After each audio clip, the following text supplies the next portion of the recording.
everyone, today I'd like to introduce you to an amazing person, my favorite pediatrician and friend. Dr. Jitendra Nagpal is the Deputy Medical Director and Head of Pediatrics working for the Sita Ram Bhartia Institute of Science and Research, a tertiary care hospital in South Delhi, India. He has more than 20 years of experience in the field.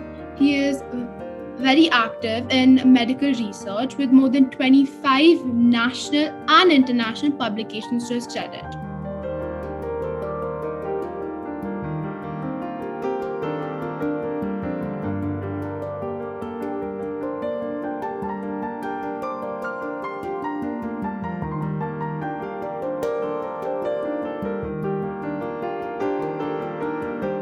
Thank you so much, Dr. Nagpal, for taking time out from your super busy schedule and joining us. Thank you.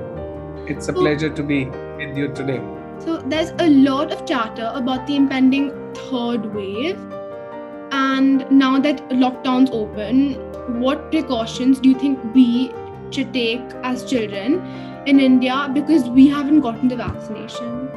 So, the precautions are pretty much the same as they are for adults, and this applies especially to those who are above 5 years and above. And under 5 years, we don't really advise so much masking, but for 5 years and above children, masking, hand hygiene, maintaining social distancing, those are the general precautions which one needs to follow at all times. And of course, try to avoid crowded places. That is the bottom line behind all of this.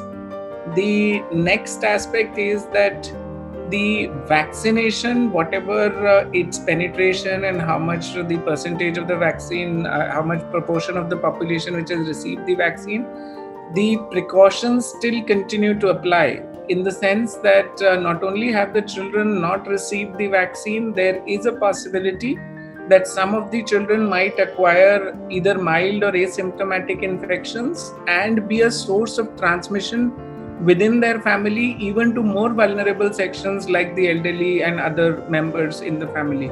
So not only is it harmful for yourself, it can be harmful to the close, near and dear ones. And what supplements can we take to build our immunity? Well, I would put it two ways. One is that there is no better supplement than a balanced diet. That is one. Medicinal supplements are in one way overrated, in the sense that somebody who's nutritionally healthy doesn't really need something on top of that. Some micronutrients like vitamin C and the B complex, etc., have been given, including vitamin D in the context of COVID epidemic, have been given a lot of importance, given their important role in immunity. But that does not mean that every single person should start taking supplements. Of course, you should stay healthy. Whatever is the recommendation given by your own doctor, that should be followed. If there is a deficiency which is you're particularly susceptible to, for example, given a vegetarian diet or indoor lifestyle or lack of exposure to the sun, those things should be addressed and discussed with your doctor, and that can be easily taken care of. But I wouldn't say that routine supplementation is going to make you any better than what you are. And you said vitamin B, C, and D. So can you be specific on how much we should take and what age group is meant to take? So with vitamin D, the routine supplementation is somewhere between 800 to 1200 international units per day. But that's more or less a preventive dose. The idea is that with many times people take 60,000 units maybe once a month, and that tends to suffice. With vitamin C, of course, it is 500 milligrams daily. The B complex, of course, you get various formulations, permutations, combinations of each vitamin is different. And generally it is a single capsule or something a day. The idea, however, as I said, is that instead of focusing on this, which is taking 3 pills a day or something like that, if you are having a nutritious diet with good representation of fruits and vegetables, you have to understand that your B complex is taken care of. You also have to look at it that vitamin C is very easily obtainable by citrus fruits and amla. The next this thing is that vitamin D is primarily synthesized by your own body by sunlight exposure. So these are the natural sources, and maybe some outdoor activity, particularly where in an uncrowded place, might actually do you dual benefit in terms of both sunlight as well as you're maintaining your physical fitness levels. When do you think the vaccine for children under the age of 18 will come to India? So the only vaccine so far which has been approved for 12 to 18 is that Pfizer BioNTech kind of vaccine, but that is not available in India. So trials have been approved for vaccination between 12 to 18 years in India. The likelihood of those trials getting completed in another 3 months, there is likelihood that maybe beyond that, in 4 to 6 months time, there might be the avenue of children getting vaccinated opened up. The two basic things one need to understand with reference to children so far in the pandemic, one has seen that the vulnerability of children towards COVID has been low, in the sense that they have the theoretical explanation for that is that some kind of receptors in their nose as well as respiratory passages are low, so they tend to react less with the virus. Also, their immune system reacts differently to the virus. So in all of this circumstance, it has been seen that children tend to be less vulnerable to the virus. The second aspect, of course, is that with or without vaccination, the vaccine will add to the protection. There is obviously some challenge to doing studies or research in children. The adverse effects do need to be documented separately for children across the world, but we would think that it's still a fair distance away. Maybe another 4 months, 6 months, that might be the time frame as far as India is concerned. And you said that the children's immune systems are better, right? But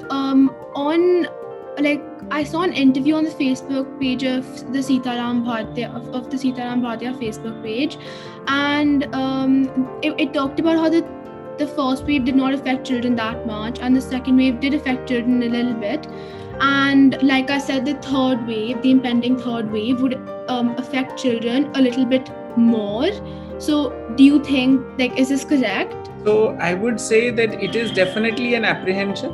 It is definitely something that worries people. The reason for that thought, I will just explain. The reason is that supposing you vaccinate and also a lot of the adult population has gotten the infection, then what happens is that it pretty much leaves the children as the most vulnerable section, in the sense that they have neither gotten the infection nor have they been vaccinated.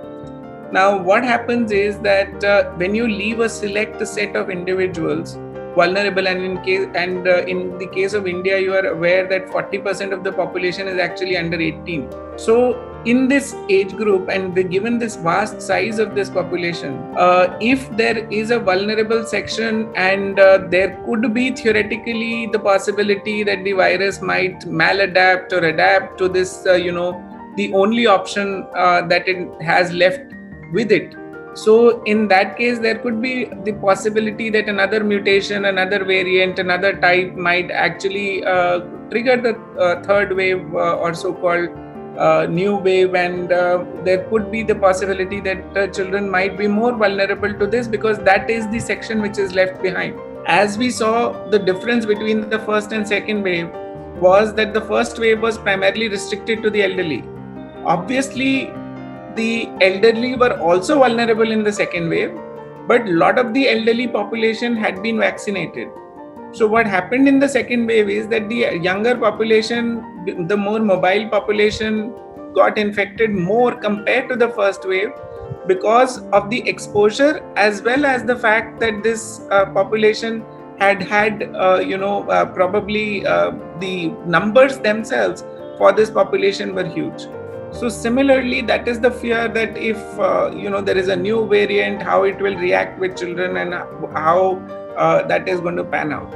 Of course, there is no scientific evidence as to say that children are going to be more vulnerable. This is more about a theoretical fear, a theoretical apprehension which has been expressed in a lot of circles. But do you think they'll be more affected than they were in the first or second wave? Because in the first wave, most of like a lot of children were asymptomatic. In the second, of like fewer were. And do you think in the third wave there'll be like minuscule of the population that are going to be So asymptomatic? I will put it like that you see, when you are eliminating certain chunks of the population, supposing you have vaccinated all your elderly, and supposing all the vulnerable elderly population is now covered, and supposing you have covered a lot of the adult population, then what happens is that supposing there are 50 vulnerable individuals, 40 out of them are children, right?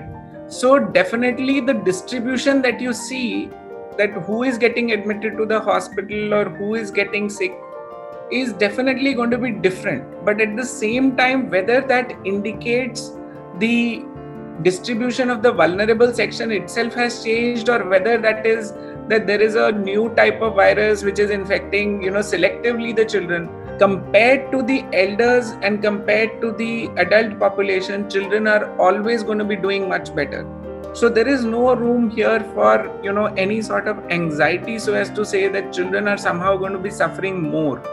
Definitely children come with their own set of challenges. It is not the same thing, let's say a child getting admitted versus a adult getting admitted, or an elderly person getting admitted.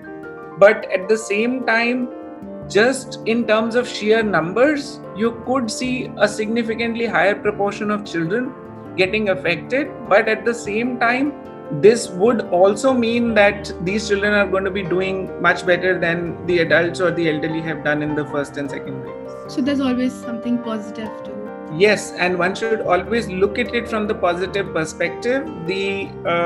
In that way, children in terms of their immune system response also, as we say that this so-called cytokine storm and other lethal effects which happen in the elderly and in elder patients towards the end of the first week or 10 days, these kind of phenomena happen very rarely in children. So those kind of things are the big positives, which is that even when they do get the infection, 2-3 important things need to be kept in mind. One is that their ability to repair any damage is exceptionally more compared to any other adult or any other elderly person.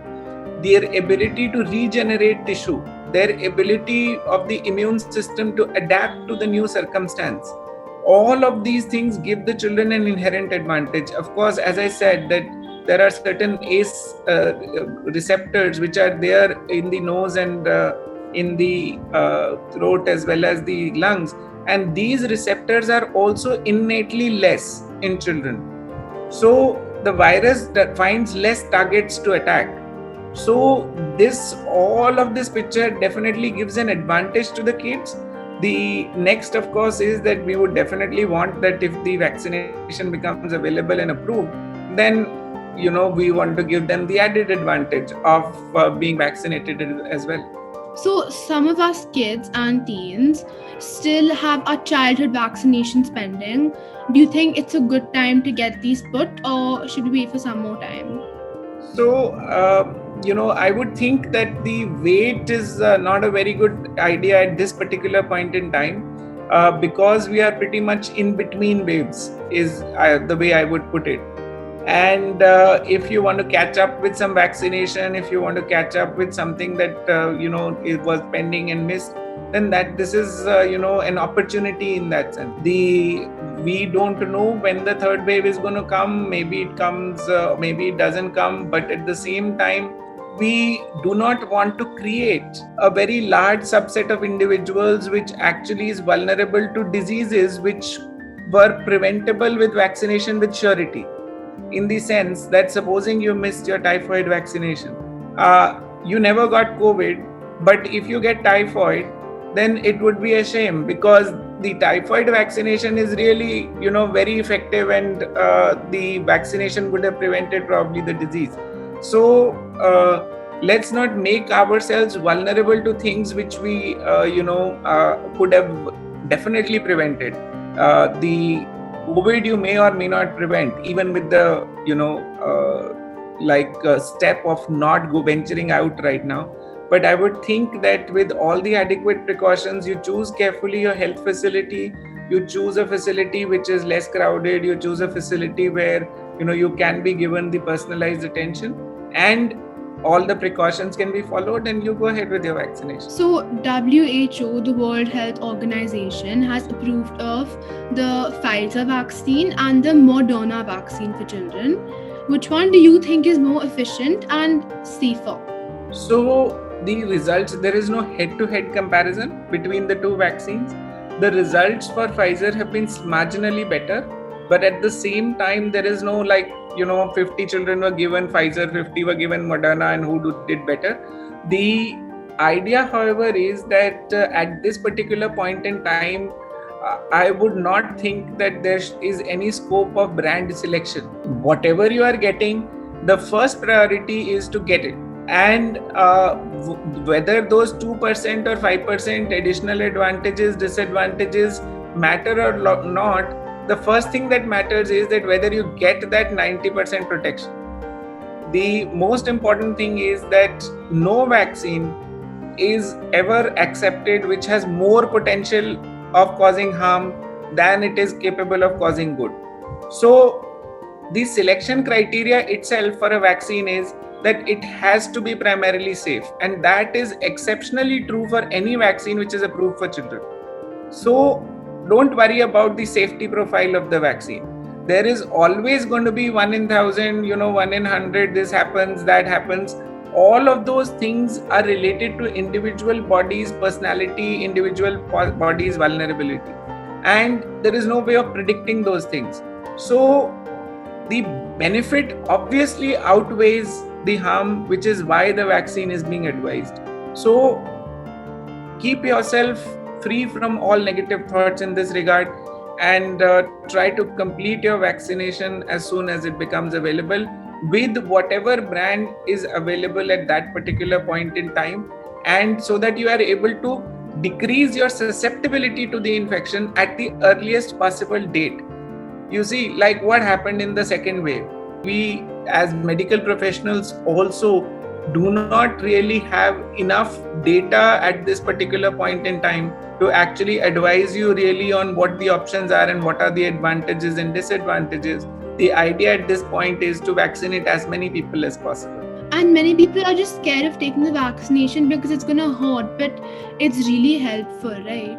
No, so I will just put it like that the pain associated with the prick is not something which you need to be really worried about. I mean, sometimes you can hurt your finger or your foot or whatever. It hurts much more than a single needle. In case you are still worried, I think you can talk to your doctor. They can actually make the area numb by putting some ointment. That is also true. But at the same time, most people are really anxious about it, and I've seen many teenagers getting very anxious about a single prick being there for an injection. The vaccine prick is in no way different from any other intramuscular injection. It is not something that is going to hurt you really badly. It is just the needle prick, and it lasts only for a few seconds. What harm can it do? It is something which is just as they say that fear is an emotion which is always disproportionate to reality. So we need to overcome those fears and proactively participate in the drive whenever it becomes available. And since the COVID cases have gone down, a lot of people think it's okay to meet people who have antibodies from the second wave. So do you think it's safe, or could they still have some virus that we could catch? So there are two things. One is that there is no way of documenting that this person had antibodies. That is the first. Just because you got an infection doesn't guarantee that you have antibodies. Just because you've gotten the vaccine doesn't guarantee that you have antibodies. You could still be vulnerable. Because one is that there is no vaccine which is 100% protective. One is aware of that, and we are also aware that many times people are getting infection and not getting very good antibody response. Okay, so and you have also heard of situations where people have gotten the infection second time round as well. So it is not really safe to presume that any sort of protection just because you've gotten the vaccine or you've gotten the infection.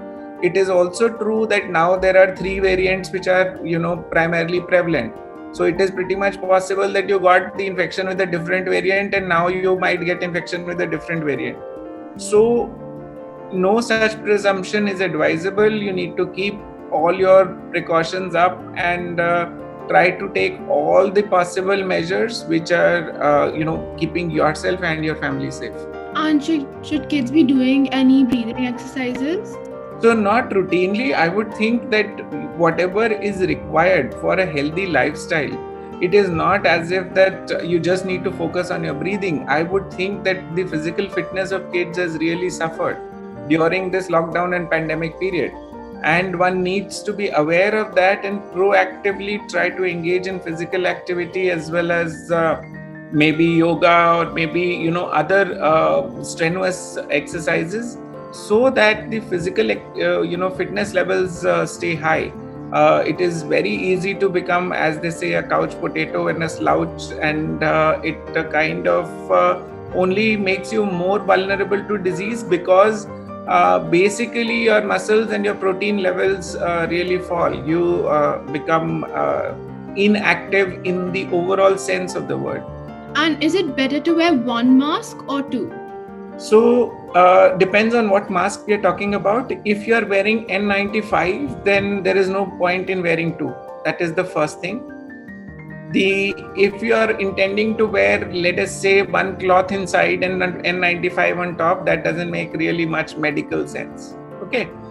The option of wearing two cloth masks, yes, that is something that can be slightly better than one, cloth mask. But I would say that doing the one mask also correctly and without fail and on all occasions is itself a difficult enough thing to do. And I think the focus needs to be on that first.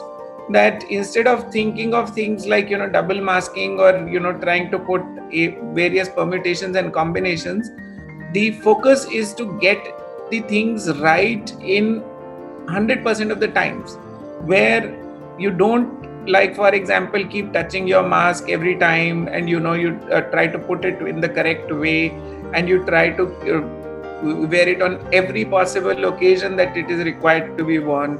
So those things are more critical rather than single or double masking. And some of the children have already suffered from COVID. Are there any post-COVID restrictions? I, for one, have heard not to exercise 3 months post-COVID. Are there any more?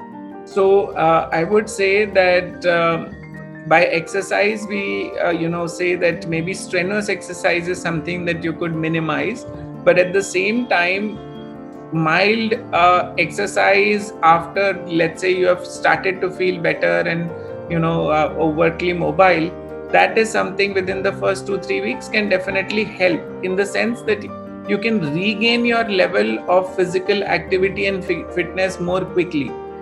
Things like yoga, things like flexibility, posture, some sort of mild, brisk walking or this thing, those things are really going to help you. It is definitely there that we don't want you to overexert yourself and try to fight with your own body. But at the same time, if you have not had any sort of severe disease, if your case was only mild to moderate, I would think that you can resume routine physical activities quickly and move on to mild exercises within 3 to 4 weeks. So what is MIS-C, multi-system inflammatory syndrome in children? Does it affect all children post-COVID? And is it deadly? What are the signs and symptoms we should look out for? So one is that it doesn't affect all children. In fact, it is a rare complication. Okay, so much so that maybe 1 to 5 children per 1,000 are actually, who have gotten the infection, are actually going to have something suggestive of MIS-C. MIS-C, as the name kind of tries to explain, is that it is a multi-system inflammation. By that we mean that all the organs in your body are kind of undergoing a swelling. That swelling is induced by antibodies. The antibodies are related to the fact that you got a COVID infection, and the immune system is actually kind of flooding the body with some antibodies, which is actually damaging a lot of the organs of the body. Now, that by itself is a peculiar state. It is kind of autoimmune in origin. The treatment is definitely available, and it is not something which is a non-treatable thing, in the sense that it is drugs and the medicines and the treatment regime is something which is relatively clear. The only thing is to be aware of it. It happens 4 to 6 weeks after the episode of COVID that you had. It happens in the context of fever. So fever is the first or usually the dominant symptom. You can have abdominal pain, loose stools. You could have breathing difficulties, chest pain, some lymph node enlargement, some swelling in the joints.